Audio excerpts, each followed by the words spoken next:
my dear students, welcome back to channel. My new video. My name is Ahmed from A1 Coaching. So बेटा last video में हम लोग पढ़ रहे थे फैक्टर्स ऑफ प्रोडक्शन चैप्टर, जिसके लैंड, लेबर, कैपिटल, ये तीन पार्ट हम लोग ऑलरेडी पढ़ चुके थे। आज वीडियो हम लोग बात करेंगे लास्ट फैक्टर्स ऑफ प्रोडक्शन के एंटरप्रेन्योर के बारे में और इस चैप्टर को कंप्लीट कर देंगे। ठीक है, चलो जल्दी से देखते हैं और चैप्टर को कंप्लीट करते हैं। तो एंटरप्रेन्योर का मतलब क्या होता है? एंटरप्रेन्योर, देखो एंटरप्रेन्योर का मतलब होता है, मान लो आप एक कोई बिजनेस कर रहे हो। क्या कर रहे हो भाई? आप ये आपका एक बिजनेस है। ठीक है, तो बिजनेस में कोई ना कोई क्या होता है, पैसा लगाता है, सारे डिसीजन लेता है, एम्प्लॉयज़ रखता है, मतलब इन्वेस्ट करेगा। ठीक है, एम्प्लॉयज़ लाएगा, सारे काम को देखेगा, तो उसको हम लोग क्या बोलते हैं? एंटरप्रेन्योर। मतलब बिजनेस में जो पैसा इन्वेस्ट करता है, जो रिस्क बियर करता है ना, सारी की सारी रिस्पॉन्सिबिलिटी लेता है, वो कौन होता है? एंटरप्रेन्योर। एंटरप्रेन्योर कौन होता है? रिस्क टेकर होता है। क्योंकि बिजनेस में बेटा हमेशा क्या रहता है? खतरा रहता है। खतरा किस चीज़ का रहता है भाई? डेंजर किस बात का रहता है बेटा? कहीं लॉस ना हो जाए, कहीं बिजनेस में आग लग गई तो चल रहा अच्छा, तब भी अगर सब कुछ अच्छा चल रहा है तब भी तो डर है ना, कुछ ना कुछ घटना घट गई तो ऐसे में क्या होता है? वो एक एंटरप्रेन्योर होता है जो रिस्क लेता है। वो एक इंसान होता है, वो पर्सन होता है जो रिस्क बियर करता है। समझ में आया? उसको हम लोग क्या बोलते हैं? एंटरप्रेन्योर बोलते हैं। क्या लिखा है? Entrepreneur is a person. Entrepreneur कौन? एक पर्सन है who not only manage the business, जो सिर्फ और सिर्फ मैनेज नहीं करता बिजनेस को, but also bear the risk involve them. साथ ही साथ क्या होता है? रिस्क, मेन पॉइंट क्या है इसमें? Risk involve them. वो रिस्क भी बियर करता है। समझ रहे हो कि कल को कोई घटना घटेगी तो वो रिस्क बियर करने के लिए रेडी है। हर आदमी के पास की बात नहीं है। जो करेजियस है, जिसके अंदर एबिलिटी है, इस लायक है, वही एंटरप्रेन्योर बन सकता है। जो डरता है 100 रुपये लगाने में भी, उसको लगता है मेरा पैसा कहीं चला ना जाए, तो वो एंटरप्रेन्योर नहीं बन सकता। समझ में आ रही बात? फंक्शंस क्या क्या होते हैं एक एंटरप्रेन्योर के? एक एंटरप्रेन्योर हो, मान लो आप बिजनेसमैन हो, उसके क्या क्या फंक्शंस होते हैं? Number 1, risk bearing. क्या होता है? रिस्क बियरिंग होता है। सिंपल सी बात है कि एक एंटरप्रेन्योर क्या होता है? रिस्क बियरर होता है। भाई पैसा लगाता है, बिजनेस में पैसा इन्वेस्ट करता है, कैपिटल लगाता है, एसेट्स लेके आता है, लोगों को जॉब पे रखता है, बिजनेस में प्रॉफिट हो ना हो लोगों को सैलरी देता है, मतलब इस तरह के सारे काम करता है। तो वो कौन होता है? रिस्क बियरिंग होता है। कौन होता है बेटा? रिस्क बियरिंग होता है। देखो बुकिश लैंग्वेज में समझा देता हूँ आपको। लिखा है कि risk bearing function is the most important function of entrepreneur. बहुत इंपॉर्टेंट फंक्शन है। बोल रहे हैं this is caused by uncertainty attends to the production, investment, profit. मतलब अनसर्टेनिटीज रहती है, कुछ भी अनिश्चितता हो सकती है किसमें? प्रोडक्शन में, इन्वेस्टमेंट में, प्रॉफिट में। तो ये सारी चीज़ों को रिस्क जानते हुए एंटरप्रेन्योर सारे काम करता है। नंबर 2, दूसरा फंक्शन क्या उसका? Decision making function. देखो डिसीजन मेकिंग फंक्शन मतलब अब कोई भी आप कमोडिटी बना रहे हो, मान लो एक मैं एंटरप्रेन्योर हूँ, तो मेरे पास 2 ऑप्शन है, या तो मैं मार्केट बनाऊँ या तो मोबाइल बनाऊँ, है ना। अब मोबाइल और मार्केट थोड़ा डिफरेंस हो गया। मान लो मोबाइल बनाऊँ या टीवी बनाऊँ, तो अब मुझे समझना पड़ेगा मैं टीवी बनाऊँ कि मोबाइल बनाऊँ, फ़ायदा किस में होगा, पब्लिक चाहती क्या है। ठीक है, ये भी एक डिसीजन लेने का काम किसका होता है भाई? एंटरप्रेन्योर का होता है। कितना बनाना है? 10 बनाना है कि 20 बनाना है? 100 क्वांटिटी बनाए कि 150 बनाए? कितनी क्वांटिटी बनाए? किस शहर में ज़्यादा बनाए, किस शहर में कम बनाए? कौन से लेबर से बनवाए? कैपिटल से बनवाए कि कैपिटल टेक्निक अपनाए कि लेबर इंटेंसिव, मतलब मशीन से बनवाए कि हाथ से बनाए? मतलब ये सब जितने भी डिसीजन लेने होते हैं इंपॉर्टेंट, डिसीजन मेकिंग फंक्शन कौन लेता है? एंटरप्रेन्योर लेता है। क्लियर है? Number 3, coordination and supervision. Coordination and supervision का मतलब होता है, देखो सुपरविजन मैंने सुपरवाइज मतलब होता है ऊपर से देखना। ऊपर मतलब छत से नहीं देख रहे हैं, कहाँ से देख रहे हैं? जो भी लेबर लोग काम कर रहे हैं ना बच्चा, तो मैं एक एंटरप्रेन्योर हूँ तो मैं देखूंगा, सुपरवाइज करूंगा उनको कि वो सही से काम कर रहे हैं कि नहीं। अगर नहीं कर रहे तो उनको गाइडेंस प्रोवाइड करूंगा। और दूसरा क्या? कोऑर्डिनेशन। सारी चीज़ों में कोऑर्डिनेशन, सबको साथ में लेके चलना। ठीक है, उसके अलावा जो आपके फैक्टर प्रोडक्शन है, लैंड, लेबर, कैपिटल, तो जितनी चीज़ों की ज़रूरत है, जहाँ पर ज़रूरत है, सबके बीच में कोऑर्डिनेशन बनाना। यानी कि लैंड ज़्यादा है लेकिन लेबर है ही नहीं, लेबर है लेकिन पैसा कैपिटल लगाने के लिए है ही नहीं, तो सारे जो भी फैक्टर्स है सबको कोऑर्डिनेशन का मतलब होता है सबको साथ में लेके चलने का, कोऑर्डिनेशन बना के चलना। ठीक, तो ये होता है अगला फंक्शन होता है कोऑर्डिनेशन सुपरविजन, यानी कि देखना लोग सही से काम कर रहे हैं कि नहीं और उनके बीच में एक हेल्दी कोऑर्डिनेशन बना के रखना। नंबर 4, अगर आपको इस चैप्टर का नोट चाहिए तो टेलीग्राम चैनल ज्वाइन करो, वहाँ आपको इसका PDF मिल जाएगा। ठीक, अगला है डिस्ट्रीब्यूटिव फंक्शन। डिस्ट्रीब्यूटिव फंक्शन क्या होता है? डिस्ट्रीब्यूटिव फंक्शन का मतलब होता है एंटरप्रेन्योर का एक अगला काम होता है कि जो प्रॉफिट हुआ वो कितना बांटे। देखो ये अगर आपको एंटरप्रेन्योर एक बिजनेस का, अब इसमें क्या है, फैक्टर ऑफ प्रोडक्शन लगे, लैंड है, फिर इसमें बेटा लेबर भी है, और फिर इसमें कैपिटल भी है। लैंड भी है, लेबर भी है और कैपिटल भी है। तो लैंड वाले को भाई रेंट देना है, क्या देना है, रेंट देना है। लेबर को क्या देना है, वेजेस देना है। कैपिटल को क्या देना है, इंटरेस्ट देना है। भाई किस लोगों ने पैसा लगाया तो उनको इंटरेस्ट देंगे। लेबर जिस काम करे तो वेजेस देंगे। लैंड जिसकी ज़मीन पे काम कर रहे हो उसको किराया दोगे। तो डिस्ट्रीब्यूटिव फंक्शन का मतलब है कि कितना डिस्ट्रीब्यूट करेंगे। भाई 1 लाख का प्रॉफिट हुआ तो इनको कितना दे, लैंड में कितना, लेबर में कितना, कैपिटल में कितना। तो जो पैसा देने का काम भी होता है ना, डिस्ट्रीब्यूट करने का, वो कौन करता है, एंटरप्रेन्योर करता है। क्लियर। और लास्ट फंक्शन है इनोवेटिव फंक्शन। क्या बेटा, इनोवेटिव।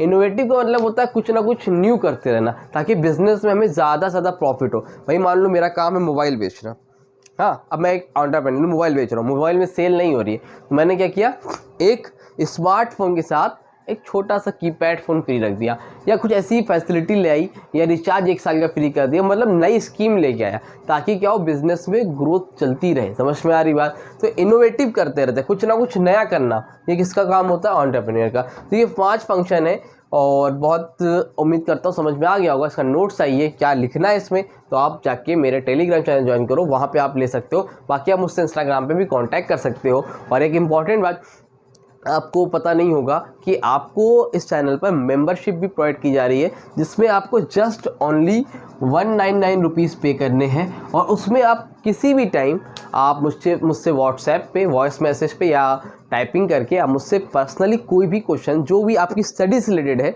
वो आप पूछ सकते हो। जो भी आपके डाउट है वो आपको सॉल्व किए जाएंगे, और ऐसा, और रिप्लाई जैसे ही मैसेज देखा जाएगा 1 घंटे में, 2 घंटे में, 5 घंटे में आपको रिप्लाई फ़ौरन मिलेगा। ठीक है, तो आप अगर कांटेक्ट करना चाहो तो कर सकते हो। व्हाट्सएप नंबर मेरा डिस्क्रिप्शन में है, आप वहाँ से देख सकते हो। ठीक है, तो उम्मीद करता हूँ ये चीज़ समझ में आई, जो लोग इंटरेस्टेड है। बाकी यूट्यूब पे तो पढ़ाई हो ही रही है बाकी। ठीक है, क्लियर है। उसके अलावा और अगला टॉपिक हमारा essential qualities of an entrepreneur. एक एंटरप्रेन्योर की एसेंशियल क्वालिटीज़ क्या क्या है, एक अच्छी क्वालिटीज़ क्या क्या होनी चाहिए। अगर आप मान लो एक एंटरप्रेन्योर हो तो आपके अंदर क्या क्वालिटीज़ होनी चाहिए। Number 1, he should possess courage and ability to successfully tackle the day-to-day problem arising in the business। मतलब ही शुड, उसके अंदर करेज होने चाहिए और एबिलिटी होनी चाहिए कि वो टैकल कर सके डे टू डे प्रॉब्लम। जो बिजनेस में कुछ ना कुछ प्रॉब्लम लगी रहती है डे टू डे, तो एक एंटरप्रेन्योर, एक अच्छा एंटरप्रेन्योर वही होगा जो डे टू डे जो भी प्रॉब्लम आ रही है उसको क्या कर सके, सॉल्व कर सके। ठीक। Number 2, he should be capable of taking quick decision. Taking quick decision का मतलब होता है जो जल्द से जल्द डिसीजन ले सके। ठीक। Number 3, he should have educate knowledge about his business. उसको क्या होनी चाहिए, एडुकेट नॉलेज होनी चाहिए, मतलब अपने बिजनेस के बारे में प्रॉपर नॉलेज होनी चाहिए। Number 4, he should have the capacity to recognize the ability of a person. भाई आपके बिजनेस में कई जॉब, ऑफिस में कई लोग काम करते हैं, भाई चिंटू, पिंटू, मिंटू, टिंकू सब करते हैं। अब टिंकू जो यार बड़ा स्मार्ट है, लेकिन आप उससे भी लेबर वाला काम करा रहे हो, तो आप उनकी एबिलिटी को क्या करिए, जानिए, और उनको उनके हिसाब का काम दीजिए, और जो जिस काम में एक्सपर्ट है उनको वो काम दीजिए। ठीक, रिकॉग्नाइज करिए उनकी एबिलिटी को। Number 5, an entrepreneur should be well experience in his business. Entrepreneur क्या होना चाहिए, शुड बी वेल एक्सपीरियंस होना चाहिए, उसके अंदर एक्सपीरियंस होना चाहिए अपने बिजनेस के लिए। अब आप नए हो और उतर गए कोई उसी काम में जो आप अभी आपने जॉब नहीं करी, आपको आइडिया नहीं है, लेकिन आप बिजनेस करने उतर जाओगे तो वहाँ पर उतने परफेक्ट नहीं रहोगे। पहले आप उस काम को देखो, सीखो, 1-2 साल जो होता है ना मेंबरशिप लो, सीखो, उसके बाद आप बिजनेस करो, तो आप वहाँ पर ज़्यादा सक्सेसफुल हो पाओगे। आई होप आपको ये टॉपिक क्लियर हो गया होगा। अब लास्ट टॉपिक है बेटा, role of entrepreneur in economic development. क्या है role of entrepreneur in economic development. मैं यहाँ पर हेडिंग लिख दे रहा हूँ, बाकी स्क्रीन पे आपके आएगा, आप देख लेना क्या है। हेडिंग आप लोग लिख लो, role of entrepreneur in economic development. मतलब भाई एक एंटरप्रेन्योर का इकोनॉमिक डेवलपमेंट में क्या रोल है। भाई हमारी इकोनॉमी है, इकोनॉमी समझते हो ना, देश कितना ज़्यादा ग्रो कर रहा है, हमारा देश ग्रो कब करेगा, उसमें एंटरप्रेन्योर का क्या रोल है। भाई हमारा देश अमेरिका के टक्कर में कब आएगा, चाइना के टक्कर में कब आएगा, तो उसमें एंटरप्रेन्योर का क्या रोल है। Number 1, increase in output. Screen पे आ रहा है ना, देखो, increase in output. Increase in output का मतलब है, देखो हम लोग क्या करते हैं, डस्टर का है यार, रुको, बताता हूँ, एक मिनट को इसी में लिख देता हूँ ना, इतनी परेशान होने वाली क्या बात है। इसको स्क्रीनशॉट लिया था कि नहीं लिया था? नहीं लिया था तो बैक करके ले लेना, ठीक है।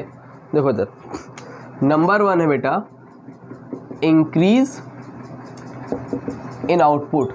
आउटपुट में इंक्रीज करना। देखो एक एंटरप्रेन्योर क्या करता है, इनपुट डालता है, यहाँ से इनपुट जाता है, यहाँ से आपको आउटपुट मिलता है। भाई मान लो लकड़ी डाला, लकड़ी से क्या हुआ, सोफ़ा बना, समझ में आ रही बात है ना। रॉ मटेरियल से भाई यहाँ पर रॉ मटेरियल इस्तेमाल किया, यहाँ पर कार बन के प्रोड्यूस हो गई। तो एक एंटरप्रेन्योर क्या करता है, रॉ मटेरियल को प्रोड्यूस करता है, इनपुट को आउटपुट में कन्वर्ट करता है। तो पहला क्या है, इंक्रीज आउटपुट। जितने ज़्यादा एंटरप्रेन्योर होंगे, जितने अच्छे से काम करेंगे, उतना ज़्यादा आउटपुट में क्या होगा, इंक्रीमेंट होगा, ठीक। नंबर 2 दूसरा रोल क्या बेटा, मोबिलाइजेशन ऑफ सेविंग।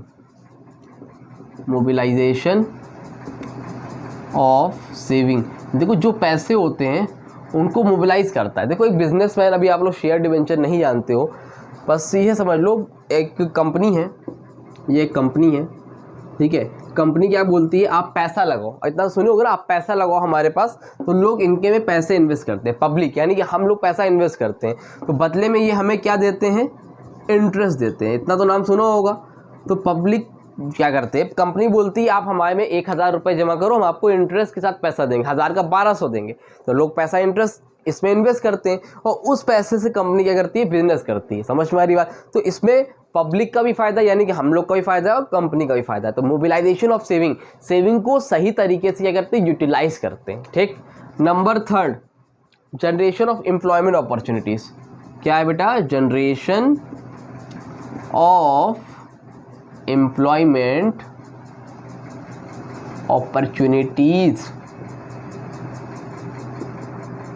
इसका मतलब क्या है, एम्प्लॉयमेंट अपॉर्चुनिटीज़ को जनरेट करना। मतलब मेरे को जितने एंटरप्रेन्योर होंगे, बिजनेस करेंगे, बिजनेस में भाई लेबर की ज़रूरत तो पड़ेगी, काम का इंजीनियर, डॉक्टर, मतलब डॉक्टर तो नहीं, जितने भी वर्कर की ज़रूरत पड़ेगी। तो एक एंटरप्रेन्योर क्या करता है, जनरेट करता है। क्या जनरेट करता है, एम्प्लॉयमेंट, नौकरी जनरेट करता है, ठीक। नंबर 4 पे क्या बच्चा, balance regional development. Balanced regional development, इसका मतलब क्या होता है भाई, इसका मतलब ये होता है भाई देखो इंडिया में अलग अलग स्टेट हैं, बिहार है, यूपी है, उड़ीसा है, महाराष्ट्र है, राजस्थान है। तो कुछ स्टेट आपने देखा है बहुत ज़्यादा डेवलप्ड है, कुछ स्टेट बहुत ज़्यादा नीचे हैं। तो उनके बीच में जो गैप है उसको फुलफ़िल करने का काम करता है। भाई मान लो बिहार में, यूपी में, उड़ीसा में या आसाम में, ये सब में जगह क्या हो रहा है, जितने ज़्यादा एंटरप्रेन्योर होंगे, जितने ज़्यादा बिजनेस ओपन होंगे, स्टार्टअप जितना ज़्यादा ओपन होगा, उतना ज़्यादा क्या होगा, बीच का जो गैप है वो फुलफ़िल होगा। तो हम एक टाइम यूपी महाराष्ट्र में आपको बराबर दिखेगा। नंबर 5 पे क्या है, लास्ट टॉपिक है less dependence on other countries. क्या है last topic, less dependence on other countries. अब बहुत से बच्चे ऐसे भी हैं जिनको पता नहीं कि सर कहाँ से बिलोंग करते हैं। तो भाई हाँ, मेरा जो शहर है, सिटी जो है वो प्रयागराज है, इलाहाबाद से बिलोंग करता हूँ, और हमारी ऑफलाइन सेंटर भी चलता है। तो ऐसे बहुत से बच्चों को नहीं पता होता है और लास्ट में उनको मालूम चलता है भाई ये सब तो यहीं से। तो ऐसे जितने बच्चे ऑफलाइन बैच भी ज्वाइन करना चाहते हैं तो वो मुझसे पर्सनली कांटेक्ट कर सकते हैं, ठीक है, जो इलाहाबाद के हैं और करना चाहते हैं वो, ठीक है। क्योंकि बहुत से बच्चे जिनको पता ही नहीं होता है तो उनको आज मालूम चल जाएगा। मैं अपनी मैक्सिमम वीडियो में कोशिश करूँगा कि बता दूँ, क्योंकि पुरानी वीडियो जितनी भी है उसमें मैंने कहीं पर भी ये डिफाइन नहीं किया हुआ है, ठीक है।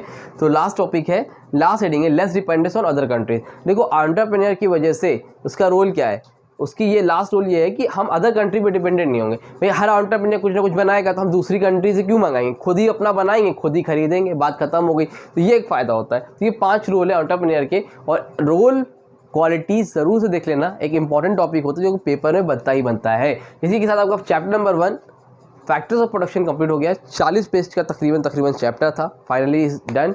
नेक्स्ट चैप्टर है आपका थ्योरी ऑफ डिमांड, जो कि हम लोग जल्द से जल्द 1-2 दिन के अंदर लेके आएंगे। बाकी आपका यूनिट टेस्ट वगैरह हो रहा है, पेपर हो रहा है, तो आपको मैं बता दूं जानकारी के लिए कि ऑलरेडी सिलेबस अपलोडेड है लास्ट ईयर का पूरा, वहाँ से भी जाके पढ़ सकते हो, ठीक है। कोई डाउट हो तो कमेंट सेक्शन में इंस्टाग्राम में कॉन्टैक्ट कर लेना, अपने दोस्तों को शेयर करना। मिलते हैं न्यू वीडियो में, तब तक के लिए थैंक यू सो मच।